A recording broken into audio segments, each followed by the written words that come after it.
I'm Dr. Allison Smith. I'm a diagnostic radiologist here at Pella Regional. The most important thing that we try to focus on here with our patients that are coming in for any kind of breast care is trying to focus really on their comfort level and the ease at which they can undergo their imaging. A lot of patients who are coming in for a mammogram are nervous that the procedure might be painful, or they're nervous about the results, and we try to really calm everybody's fears as they walk in the room. So we have a separate women's imaging waiting area that is apart from our regular medical imaging waiting room.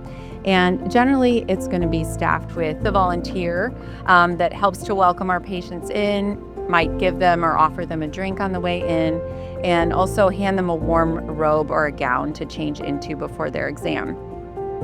When we have a number of greater than 20% lifetime risk, that will push us to make that recommendation that it may be beneficial for the patient to undergo a different type of screening in the future. So most patients, once they're over the age of 40, are going to be recommended to do an annual screening mammogram. But with this new information in regards to patients' lifetime risk, we might be pushing doctors to be able to order alternating breast MRI and the alternating screening mammogram. We would be doing those every 6 months. The breast MRI has been shown to be able to help find breast cancers in dense breast tissue specifically. We want to make sure that our findings and that pathology is concordant with what our imaging looked like. So we always put out a report at the end that states whether or not the pathology matches what we saw on the images. And that again gives the referring doctor some comfort that everything looks fine. Or alternatively, if we found a breast cancer, then we have people on site.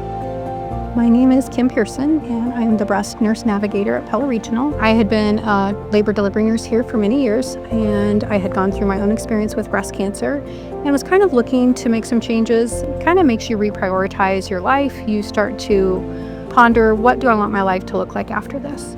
As a breast navigator, I'm that consistent and continuous constant in a world that doesn't feel very stable. I just have a kind of an overall awareness of all of the different things that they have going on. And sometimes that's great. I can make it more convenient. I can coordinate some of those to hopefully make less visits for them. Because I've been the patient, and since I've experienced that myself, it makes me really motivated to make this as efficient as I can. How quickly can I move them from diagnosis to initial treatment? My name's J.D. Wielander. I'm a general surgeon at Pella Regional Health Center. I have a focus and interest in breast surgery. Over half of what this whole process is supporting another human going through a difficult time and getting to be able to see them on the other side of that. Technology has been developed where we can inject a little magnetic clip and we can measure in millimeters how far away we are from that clip. That results in less unnecessary tissue being removed, more breast tissue left in place, and also a lower return to the operating room with positive margins. The clip can be placed weeks ahead of time, nothing left protruding outside the breast, and that allows for more convenient scheduling for the patient and for us with flexibility of OR time. And then it's more exact measurement intraoperatively, which results in the targeted tissue being removed with less extra and also with more adequate margins on it. One thing that we wanted to do was overcome some of the hesitancy that people sometimes have about getting cancer treatment at a small facility.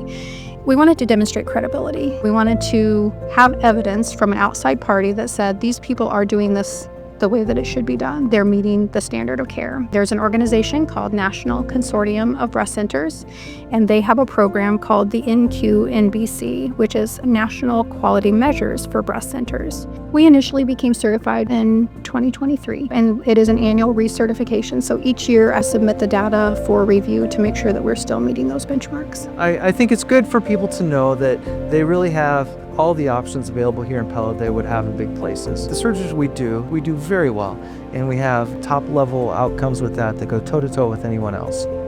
It's nice to know that we can take care of our patient from the time they may feel a lump and they're very anxious and nervous, and then by the time we get them through the biopsy, they have a little comfort that they're able to stay in this facility and not have to make travel plans and transportation plans to be able to be taken care of. I think Pella Regional has done amazing things. I think so many people can't even believe all the services that are provided here and provided very well.